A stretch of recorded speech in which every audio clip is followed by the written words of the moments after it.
Okay. Cool. Good times. I'm trying to think. I had one more question. Then, okay. Who? Let me ask the women. Who here has made a guy wait for sex? Show of hands. Show of hands. Made a guy wait for sex. I guess I don't know if I Tegan, that have you made a guy wait for sex? Yeah. I mean, what do you mean by wait? Like, is there Like, you liked him. Maybe he wanted to have sex, and maybe it was the first or second date, and you're like, let's wait a little bit. You liked him, he wanted it, but you're like, let's wait. right?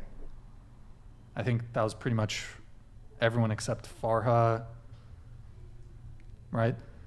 So for those of you who answered that, how many times has a guy made you wait for sex? Once. One time? Has a guy ever made you wait for sex? Just vocalize if you can. Oh. No, but that's not usually, I mean, that's never what I'm looking for. So, I mean, as a woman, it's like, I feel like you have to gatekeep that because I feel like that's a really important part of your body, Sure. your soul. I mean, guys they don't work that way, meaning like, I'm sure if you walked up to them and you said that, which I don't, I mean, I'm sure they would say yes. And of course, I'm on social media and they want to do that all the time. That doesn't mean that I'm going to say yes. Sure. Has a guy ever made you wait for sex of your two indiscretions? No. Okay. What about you? No, actually, which is a nice thing, to be honest. Has a guy ever made you wait for sex? No. Wait, a little closer. You can scoot your chair No. in. No. Tegan? No. Guy never made you wait for sex. Madison back there, has a guy ever made you wait for sex? Yes. Who?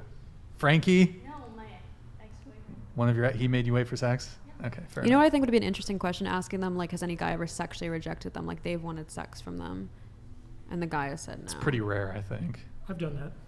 Yeah. I've actually rejected a chick. Why? Sexually. Labia It's- too small? No.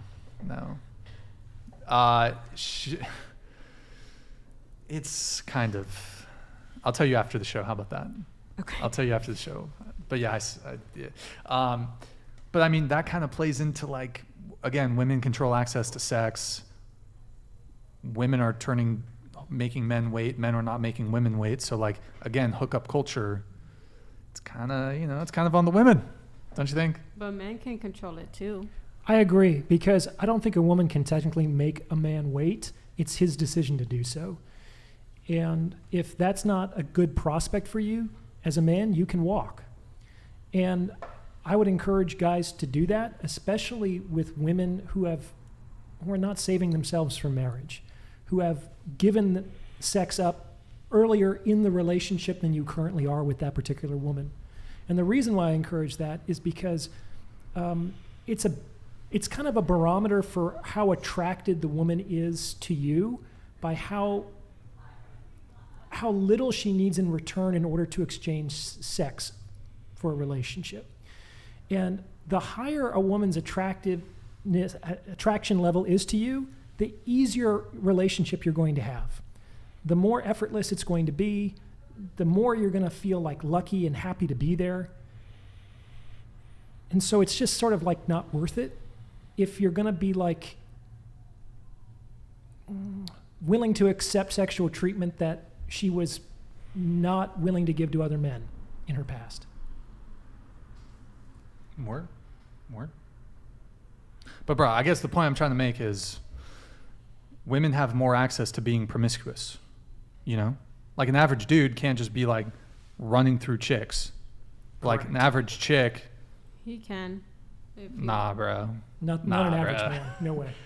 Average men average men, in order to get sex, like, it's usually within the confines of a relationship.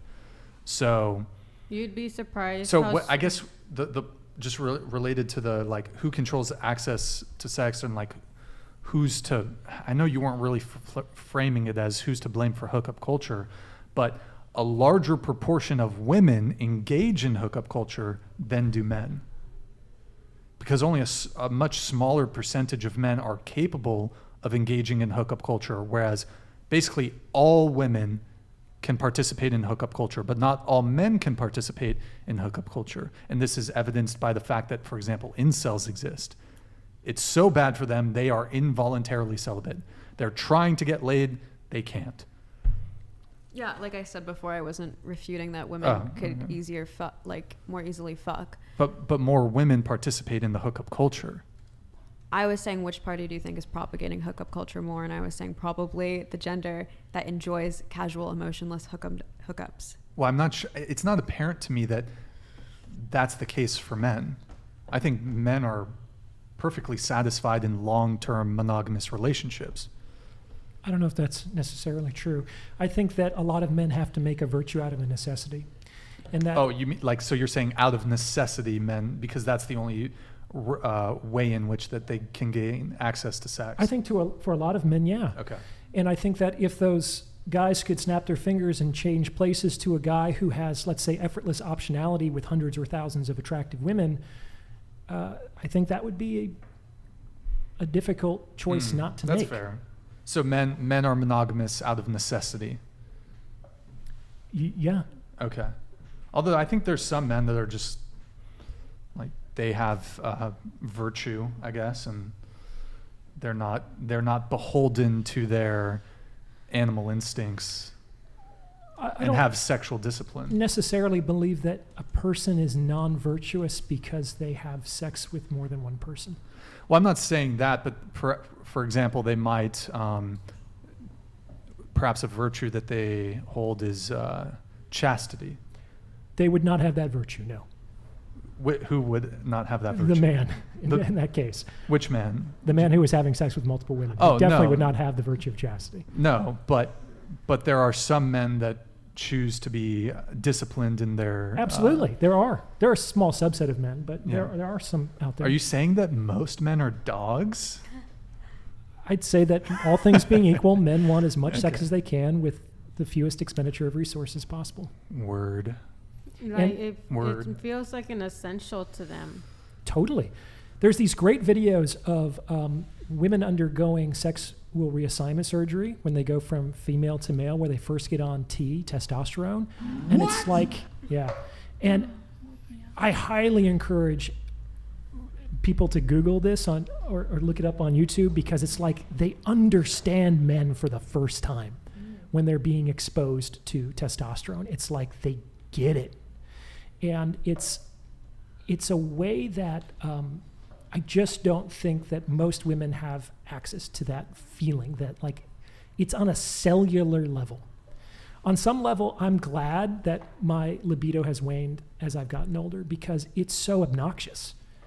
It's like being a guy when you're younger, sort of like having this like 3-year-old in the back seat behind you, kicking your seat every 30 seconds, saying like, "Can we have sex yet? Can we have sex yet? How about her? How about her? Go talk to her. Can you do this?" It's like, that doesn't necessarily mean that men will act on it all the time, but it's relentless, and it is not a very pleasant place to be.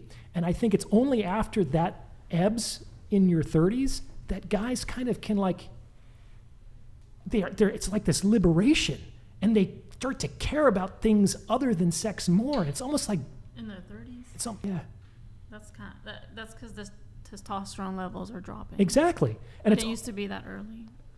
yeah, well, it's like at that point, I think they realize that this is kind of like what it might feel like for women. They get to focus on other things. Well, you can also increase your testosterone. It doesn't have to decrease with age. It depends on your health and your mentality. My husband's in his 30s and his T's going up. Sorry, TMI.